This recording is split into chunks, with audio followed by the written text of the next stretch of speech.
I feel like I'd look like a mix between Ricky Martin in his prime and like Cantinflas. What's going on, Knicks Nation? Welcome back to the channel. If you're new here, this is The Bare Minimum, and I'm your boy Bryant Marcos. And on today's episode, we're going to be covering the huge win against the Indiana Pacers that finally got the Knicks back into 500, and what to watch for against the Detroit Pistons tonight. So let's start off with the game against the Indiana Pacers last night, where the Knicks ended up winning 110 to 107, and finally, for the love of God, reaching that 500 mark. But not only did they do that, Knicks Nation, they ended up moving up in the standings. And if you checked this morning, you might have spit out your coffee, because the New York Knicks are in 4th place. So let's see how they did it. Well, we all knew that the Knicks needed a win to move up, but did the team know how important this game was? According to Julius Randle's post-game interview, it was a big part of Tibbs' game plan going into the night. This was evident in the play of the Knicks throughout the game. Derrick Rose had his second straight start because of Elfrid Payton's hamstring injury, and he impressed yet again with a 17-point and 11 assist showing.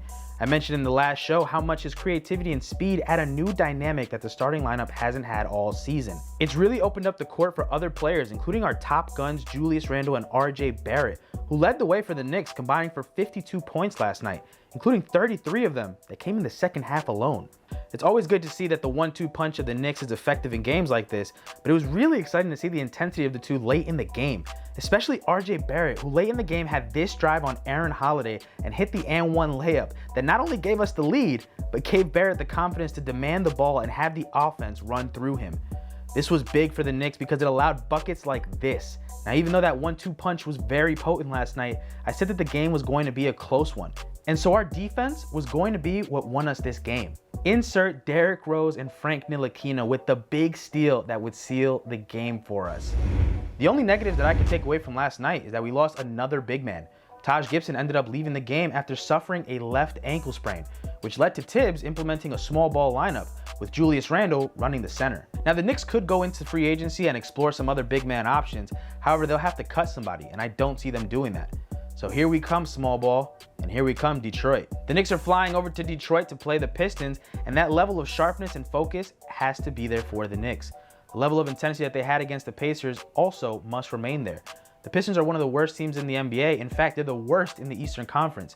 But how many times have we had that narrative where the better team drops their guard and then they lose a head scratcher? So what do the Knicks have to do to ensure a win? The first is our matchup to watch, RJ Barrett against Dennis Smith Jr. No, I'm just playing. It's not Dennis Smith Jr. He's playing well, but no. It's RJ Barrett against Jeremy Grant. When you first glance at the stats, you can see that Grant has an advantage on Barrett in almost every category.